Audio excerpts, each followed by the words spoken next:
Alright, imagine this. You're casually grabbing your morning coffee, tapping your CommBank debit card like you always do. But this time, something feels different. You glance at your phone later, and bam! A mysterious $3 charge. You rack your brain. Did you accidentally subscribe to something? Did a rogue pigeon hack your account? Nah, it's more likely you've just encountered CommBank's new transaction fee. So, the real question is, what's going on? What exactly is this $3 fee, and why is CommBank suddenly charging it? We've all seen the headlines, the social media buzz, and maybe even felt the sting in our own accounts. It's a hot topic, and for good reason. Banks, especially big ones like CommBank, are integral to our daily lives. We rely on them for everything from paying bills to managing our savings. So, when they introduce a new fee, it's natural to feel a little concerned. Let's rewind a bit. Banking has been evolving rapidly. We're moving away from physical branches and towards digital platforms. Contactless payments, online transfers, mobile banking, it's all become second nature. But this digital transformation isn't free. Banks invest heavily in technology, security, and infrastructure to keep our money safe and accessible. And, let's be honest, they're businesses too. They need to generate revenue. Now, CommBank, like many other banks, has been grappling with these changes. They've invested in their app, their online services, and their security systems. But they've also faced increasing costs, regulatory pressures, and a changing economic landscape. And that brings us to the $3 fee. So, what is it exactly? CommBank has introduced a $3 monthly fee for customers who hold a transaction account and fail to meet certain criteria.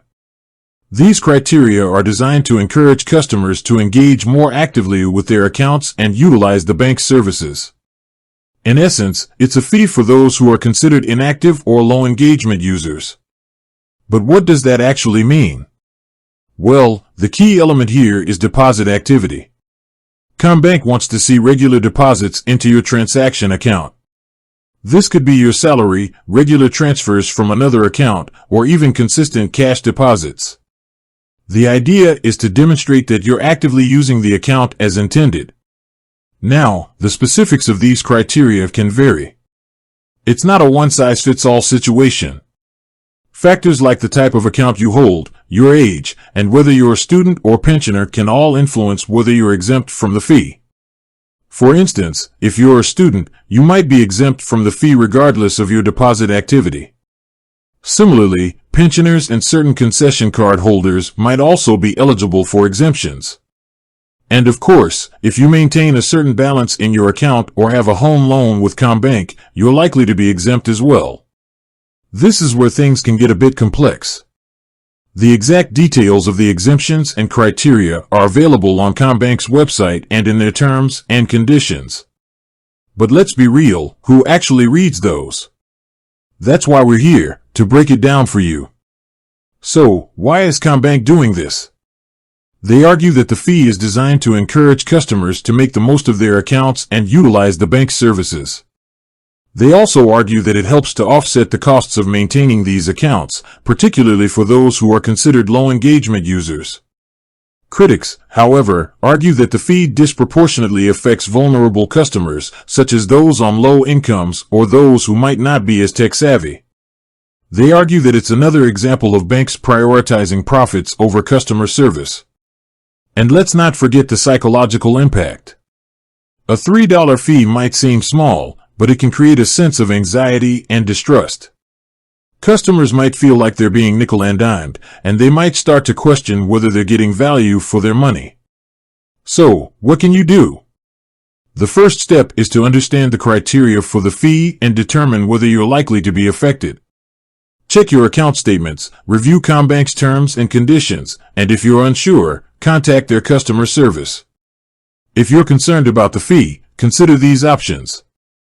Increase your deposit activity. If you're close to meeting the criteria, try to increase your regular deposits into your transaction account. Consolidate your accounts. If you have multiple accounts with CommBank, consider consolidating them into one account to meet the criteria more easily. Explore alternative banking options. If you're not happy with CommBank's fee structure, consider exploring other banks or financial institutions that might offer more favorable terms. Contact CommBank. If you believe you're being unfairly charged the fee, contact CommBank's customer service and explain your situation. It's also worth noting that this isn't just a CommBank issue.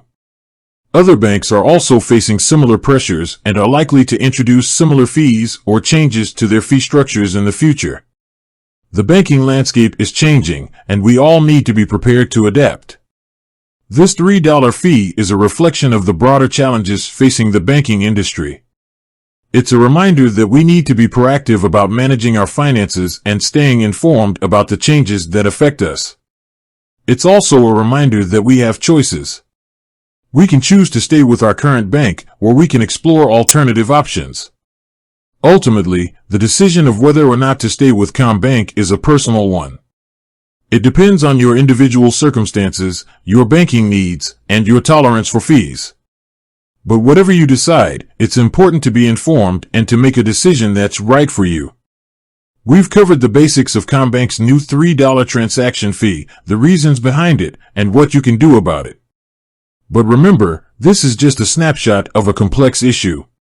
The best way to stay informed is to do your own research, read the fine print, and stay up to date on the latest banking news. It is easy to become frustrated with these changes. It is easy to feel as if the big companies are just trying to take more of our money. But it is also important to understand that the world is changing and that these companies are also trying to adapt. In the end, it is up to us to make the best decisions for ourselves and our finances. We must be informed, we must be proactive, and we must be willing to make changes when necessary. With that said, thanks for watching, and until next time.